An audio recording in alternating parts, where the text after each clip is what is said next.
we're both talking about things that have been added to the Sumatra project over the last year. So let's do the agenda here for my talk. I know Eric and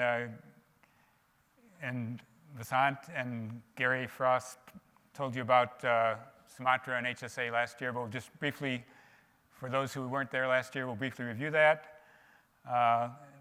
Then we'll look at some of the new features that were added to Sumatra over the last year, in particular ones that involve cooperation with the JVM. Along the way, we'll point out some of the challenges presented by the HSA targets that we were targeting. And just a note that all this code is available in the two repositories, Sumatra Dev and Graal. So first about HSA. HSA is a consortium that standardizes CPU and GPU functionality. Some of the big points about what the GPU supports: a unified address space for the GPU and CPU. This is a big thing. A pointer to the GPU is a pointer on the CPU.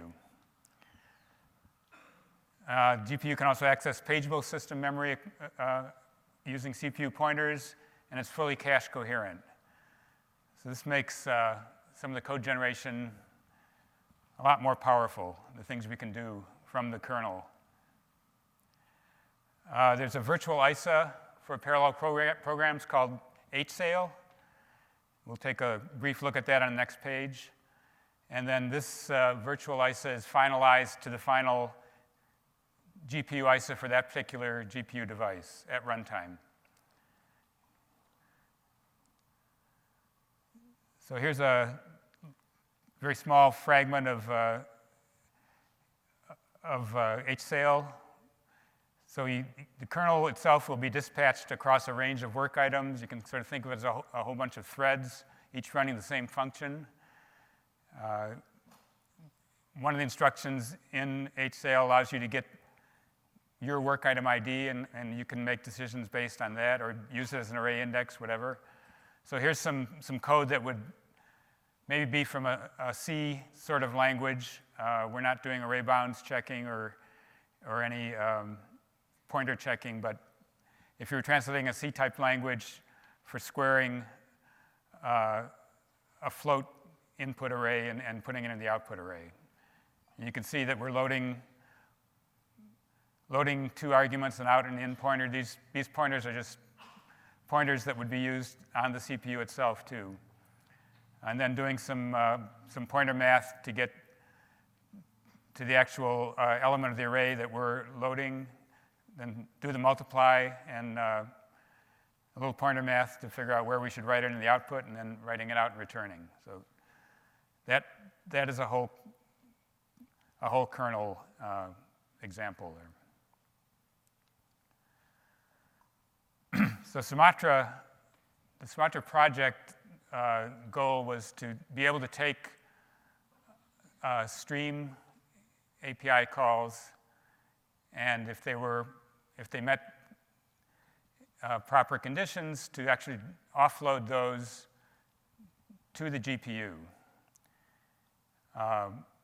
So using a slightly modified JDK, which hooks in at the for each app diversion point, and then figure out what the Lambda method is, send it over to the Graal HSAIL compiler, which emits HSAIL text, which will then be fed down through the HSA runtime.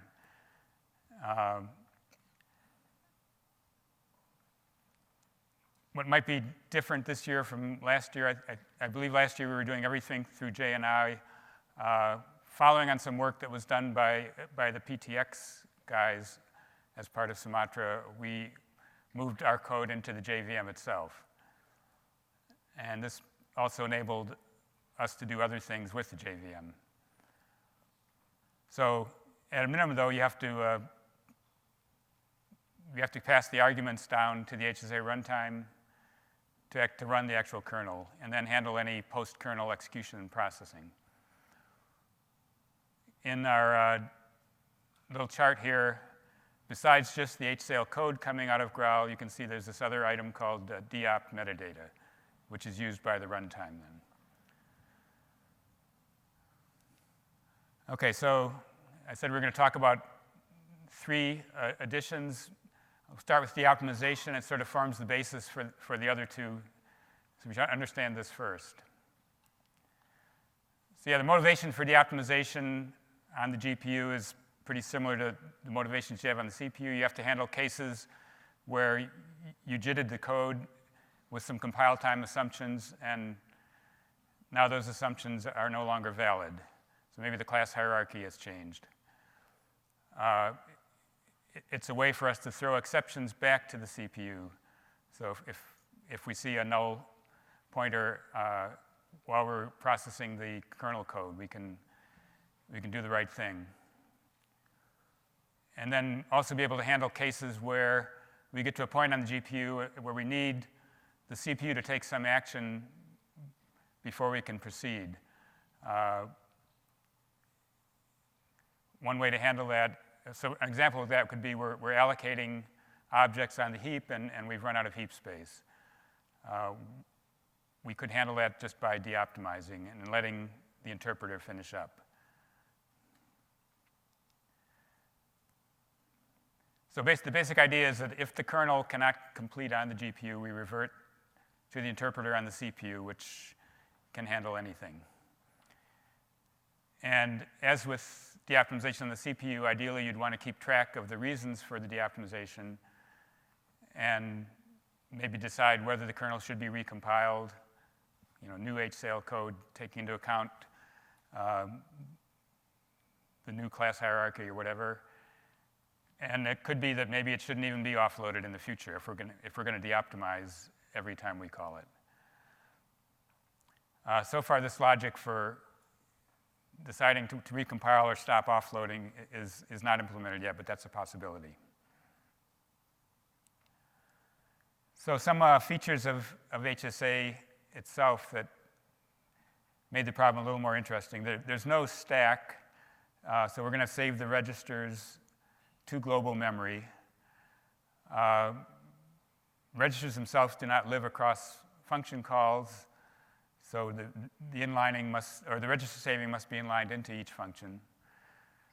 Another interesting one that we discovered is the actual number of HSAIL registers that you use in a kernel affects the code quality, because when it's finalized, it can determine how many wavefronts, for example, can go on at one time.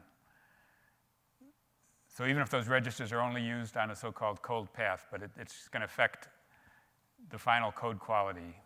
So you don't want to just blindly save all the registers. You want to do a little work and keep track of which ones really need to be saved by that kernel. So as a result, currently we have one exit point for deoptimization. And before we return, we save, when we go through that exit point, we save the union of all the actual registers and stack slots that would be live at any of the possibly multiple deoptimization points in that kernel. So in the compilation phase, since we're playing off growl, we fully utilize all growl's fairly mature features for handling deoptimization. The compiler nicely keeps track of the deoptimization state at each of the what they call info points, and tells us which HSAIL registers and stack slots need to be saved. And also tells us of those registers or stack slots, which of them contain oops, which we have to be aware of.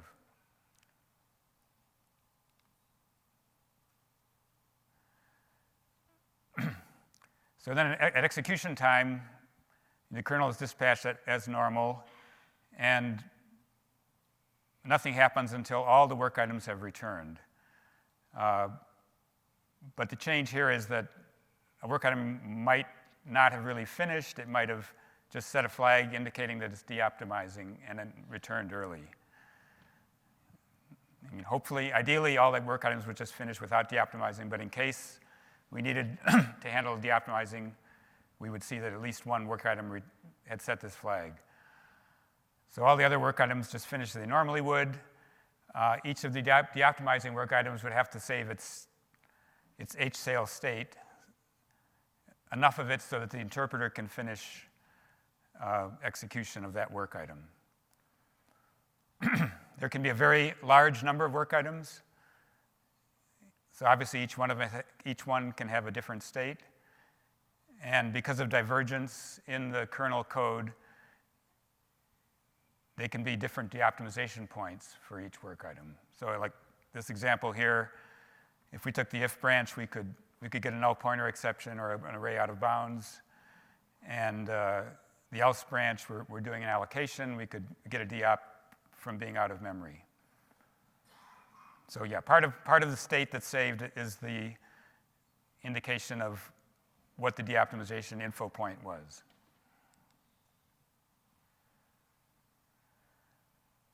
So a goal was, since you can have millions of work items the kernel range can be defined at runtime, we don't want to necessarily have to allocate state saving space for all of those work items. Remember, the compiler tells us the size of the union of the saved registers. So we know that that's the minimum we need for each one that we're going to save. But obviously, if we allow a work item to start, we don't know if it's going to deoptimize or not, so we have to have room for it to save its state because it might deoptimize. So luckily, we can inquire of the HSA target what is its maximum number of truly concurrent work items. And we can just get away with allocating state saving space for that number of concurrent work items. So the logic here is that any work item that actually deoptimizes will set a flag saying that a deoptimization happened, and it'll bump an index as to where to save in the save area. But then before beginning execution, other work items, or all work items will check whether this deopt happened flag is already set. And if it is, then they will exit early without running at all. So this enables, if somebody sees the flag is set, it's not going to use any state saving space at all.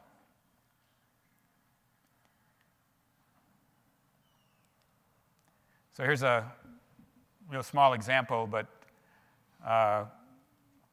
here the number of deoptimized, or the concurrent work item count here would be about 2,000. So out of the first 1,000 we're running, 2 of them deoptimized, different PCs. They saved the union of the state that need to be saved, which is different for both work items 1 and 3. 0, 2, and 4 through 1999 all finished normally, and then from 2000 up, they saw that there had already been deoptimization, so they might not have space to deoptimize, and so they set the never ran flag for each of those. So yeah, when we get back from all the work items have finished, we're back in the VM. We've got 3 cases we have to handle. Either they finished normally, or they deoptimized, or they exited early, never running at all. If there was at least one deop, then we don't have to do anything for the guys that finished normally, but for the each deoptiming work item, we're going to run it through the interpreter, starting from the bytecode that's associated with its deoptimization point. And the never ran work items, you don't have to really do anything special, but there's a method behind each work item, so you can just call that as a Java call from the VM itself, passing the right arguments, kernel arguments in for that particular Java call. So right now, both the deops and the never rans are handled sequentially, but as you can imagine, other policies are possible. We could use thread pools. The never rans could even be redispatched onto the GPU as a sort of sub-range kernel, a subrange of the original range.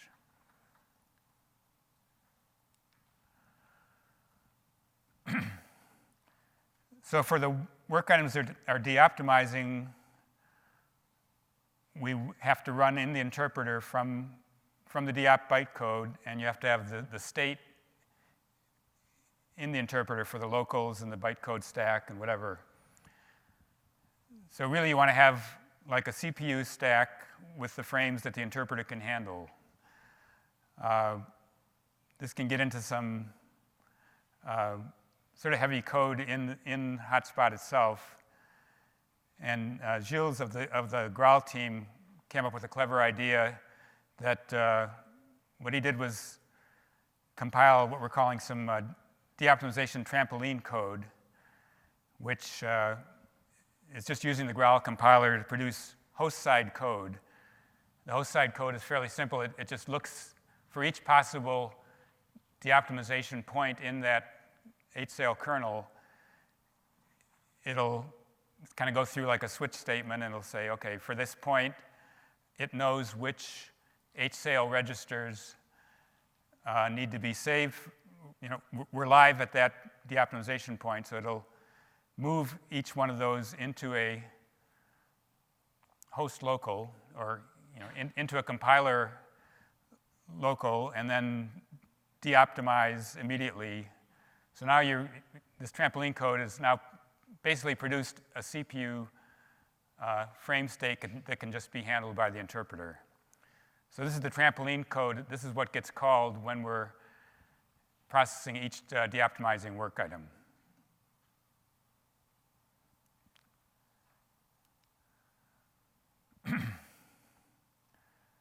As far as GC is concerned, while the kernel is running itself, we're in this thread and VM mode.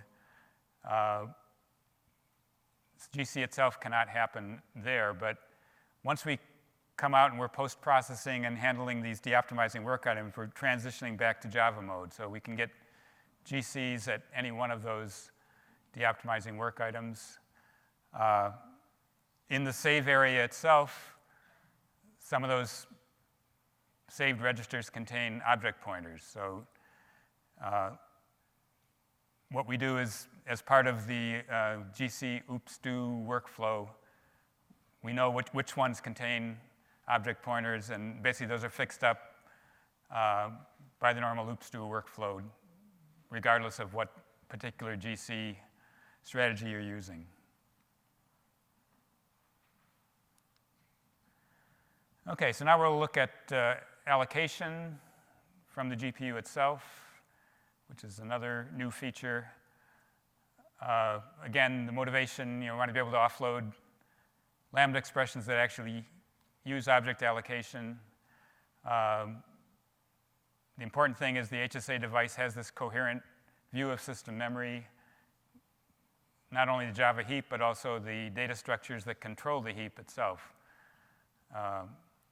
So things like Eden and thread local allocation buffers. So the Graal compiler, of course, can help out by finding cases where allocated objects do not escape, and those you're not actually doing allocation then as the code that comes out of the compiler. But we did want to be able to handle cases where the objects really do escape.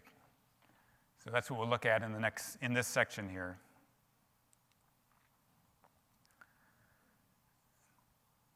So yeah, another advertisement. Graal has this really neat feature called snippets.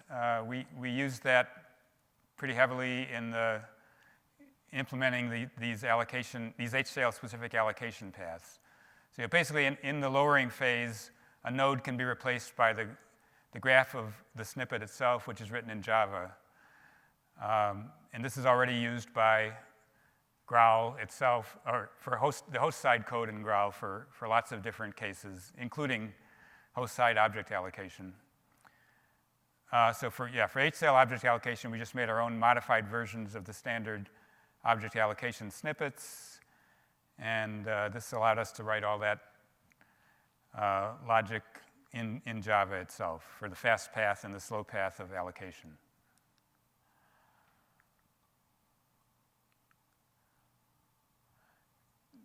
So for those, just a brief lesson in hotspot allocation. Hotspot has this concept of a thread local allocation buffer, which each Java thread can use to allocate memory on the heap.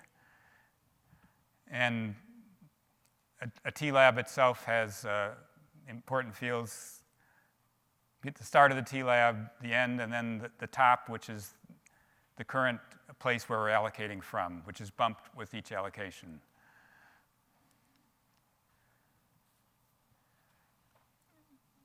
So since we can have so many work items, we didn't want to have a TLab per work item. So we tried this thing of sharing TLabs between work items. So we have these sort of special TLabs that aren't used for allocation by any other Java thread, but in all other respects, they're treated like normal TLabs. They're during a scavenge or a garbage collection, they're scavenged as well. This would be between kernel calls. So they live between kernel calls, too.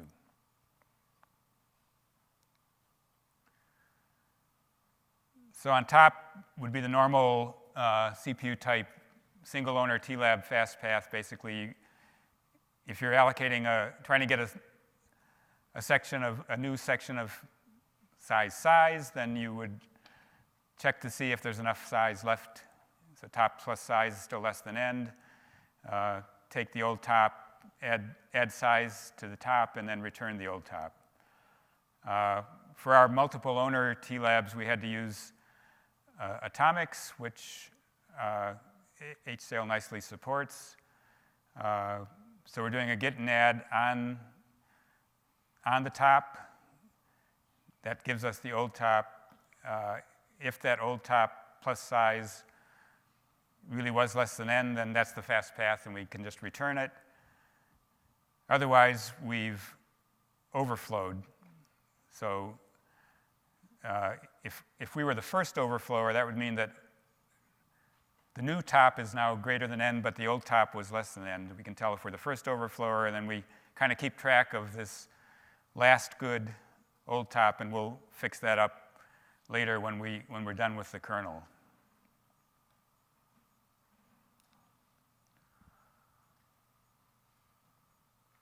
So yeah, other than the use of the atomic add there in the fast path, we're not really using any other different HSAIL-specific code here. When we finally get the allocation, the allocated address, so we have our number of bytes that we asked for, we use the regular growl snippets to format the object with the object header and fill in and zero out the fields of the object. This is just inherited from the superclass, which the CPU code also uses.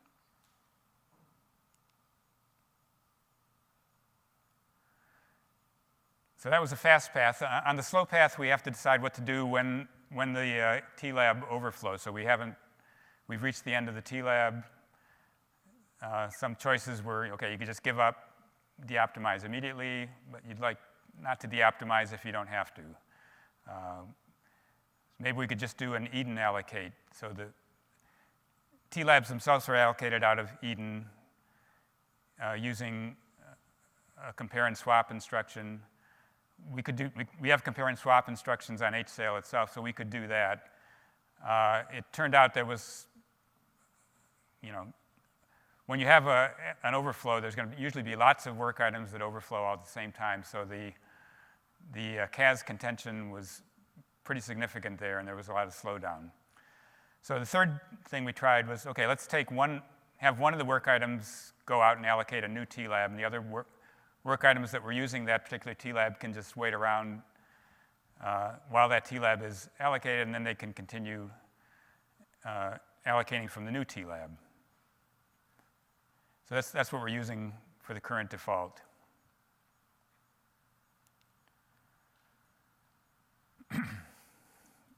So since several work items can overflow on a TLab, one of them has to be the refiller. We take what we mentioned before, that the guy who was the first overflower just gets a new TLab from Eden.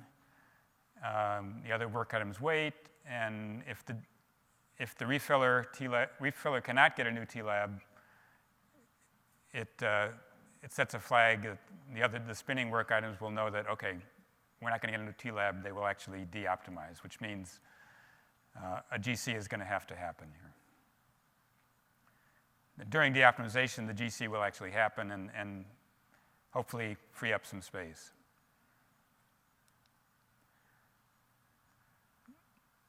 So another small example, here's a TLab that's being shared by 8 work items, and we can imagine maybe the current top was 1,000, the end was 1450, and each one's trying to get 100 bytes. So the order that they actually bump the pointer using the atomic add can be fairly random, but here we see that 2 went first, so it kind of went in the order 2, 4, 6, and 1, and they all succeeded. 3 came next and overflowed, but it was the first overflower. 5, 7, and 8 also overflowed. So 3, as the first overflower, is going to get a new TLab. Maybe it gets one starting at 8,000, and 3, 5, 7, and 8 all would allocate from that new TLab on the slow path. But we didn't have to de-optimize in this case.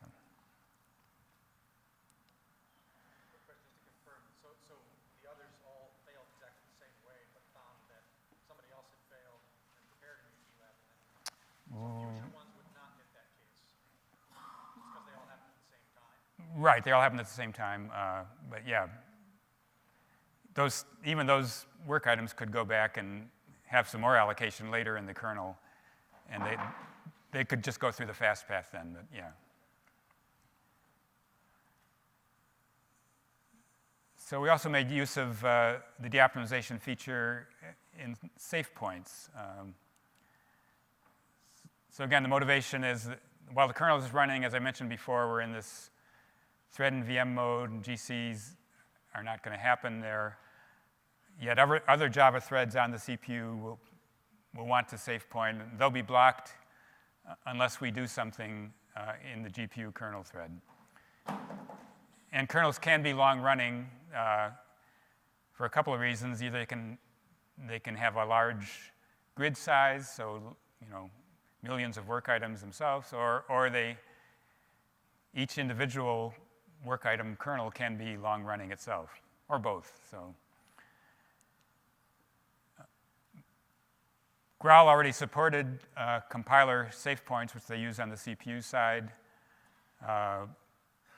There's a node called SafePoint node. So yeah, but we just took the HSail implementation of SafePoint node and made use of the fact that the CPU safe pointing code sets a flag that the HSail code can look at.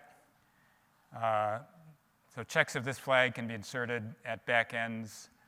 And then when this flag is seen, the work item can de-optimize.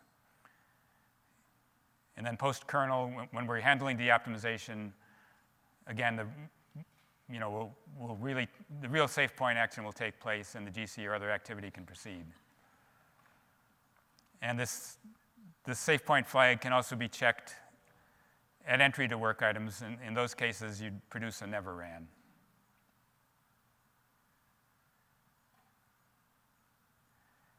This is behind a JVM flag, so you can turn this feature on and off. If your main thing was just letting the GPU kernel finish, regardless of its effect on CPU threads, then you might turn this off. But the default is that it's on.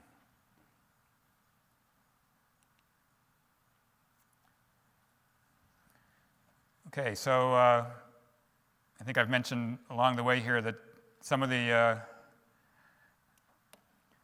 feature work, we want to use CPU parallelism when we're handling the de-optimizers. Even though de-optimization is not a performance-sensitive thing, if we can speed it up We should, and the never-rans themselves as well. Or possibly redispatch the never-rans back to the GPU as a sort of sub-range of the original range. Right now, we don't have a good solution to, for some of these cases, we'd actually like to be able to spin on the GPU and wait for the CPU to finish things and then take off again. Because of the way GPUs work in lockstep, it's hard to do this in divergent code on the GPU itself. So we don't have a solution to that, but we should look into that a little more. As mentioned, we'd like to, if the reason for de-optimizing was something that can be fixed by recompilation, then we should do that. And there's probably some other shared TLab allocation policies that would make sense. We should probably look at those. Maybe there are some that don't require atomic, so we can look into that. But in conclusion, with these HSA targets having a coherent view of system memory, there's sort of a number of interesting ways that they can interact with the JVM itself. We've seen 3 of them here, and there's probably others that we haven't even thought of yet. So yeah, I've got some references to where the code is and stuff from the HSA Foundation. And that's it. Questions?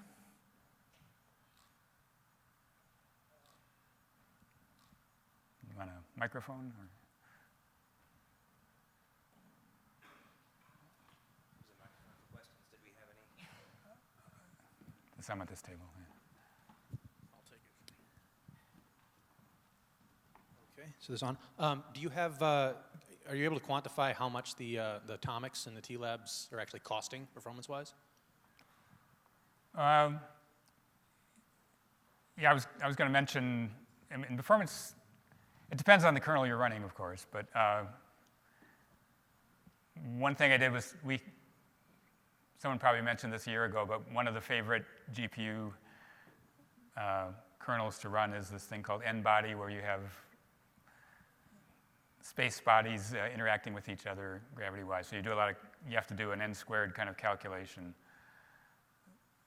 And normally the way you write that is you just write the new results back into the previous n-body. I just changed that to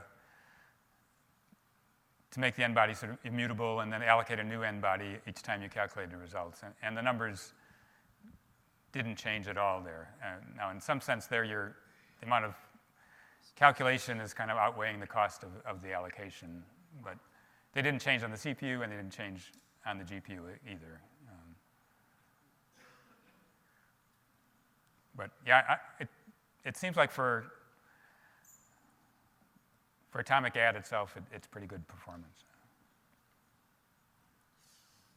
Okay, thanks. I have actually 2 questions. The first one is why, what's the reason behind you selecting a TLab shared by all the cores? Why not allocate 1 TLab per core so that just reduce the contention? Is there any other assumption that must be? Well, I mean, it's hard to predict. I guess if you did profiling, you might be able to predict how much each work item is going to allocate, but different work items can allocate different amounts.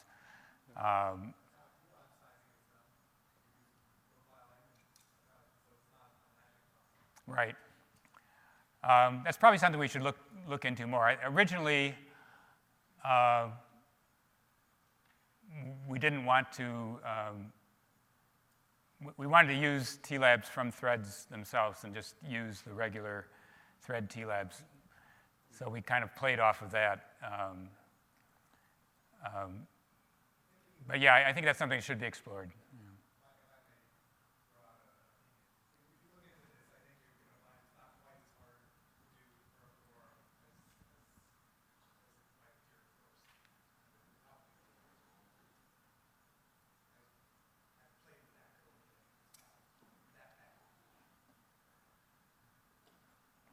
Okay, I guess when they overflowed, you would have to, you just get it from Eden like you normally would. You Yeah. have to go to the slow path anyway for overflow.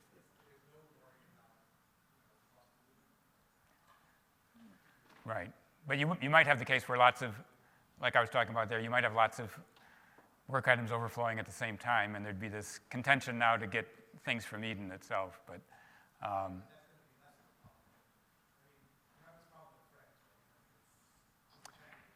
well, you have more work items than you have threads. I mean, but they can be, yeah, they can be small. Yeah. Yeah, it's worth looking into. I agree.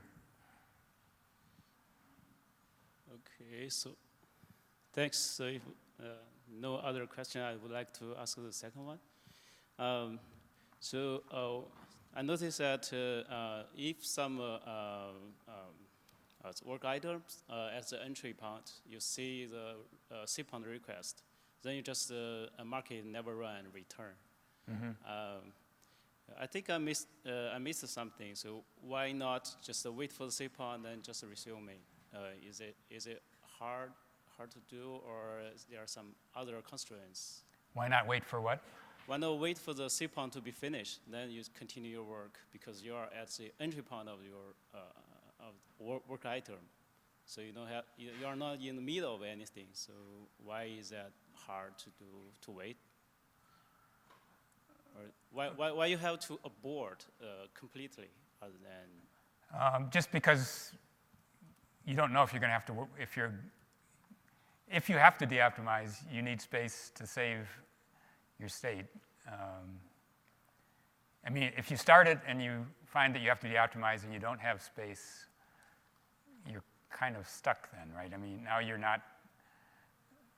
you can't maintain the Java semantics anymore. So. Yeah, but the GC work is done by CPU, right? It's not by GPU. So here we are talking about the GPU cores executing some offload work items. Mm-hmm. So if you just wait until the cPoint. Oh, okay. Yeah, I didn't understand your question. So you're saying why de-optimize? Why not just wait on the GPU for the CPU to finish? Yeah, that gets back to the issue I was mentioning about you have to make sure that all the work items have reached a stopping point. And there are problems in the way GPUs work with being able to do that. Right now, we're just waiting for all of them to exit, which works. But there, you'd have to wait for them to enter this spinning state, which has its own problems. So maybe it's just the management cost is too high. But that would be the goal, yeah. If we can get a solution to that, that would help, yeah. All right, thanks. Any other questions? Oh, John?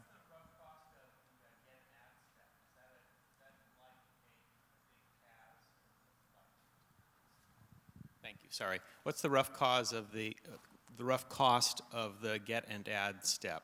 Is that like a CAS on a normal CPU?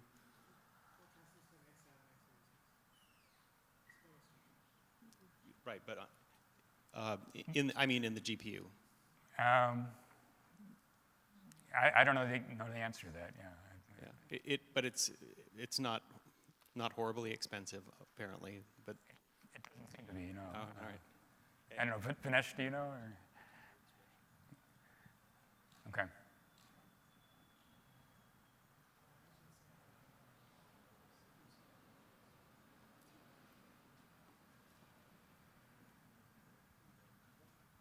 Yeah, there also are different levels of atomicity.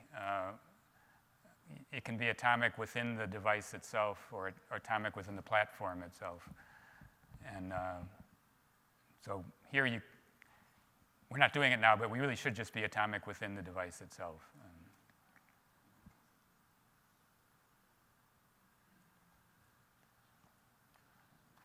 Okay. Thank you.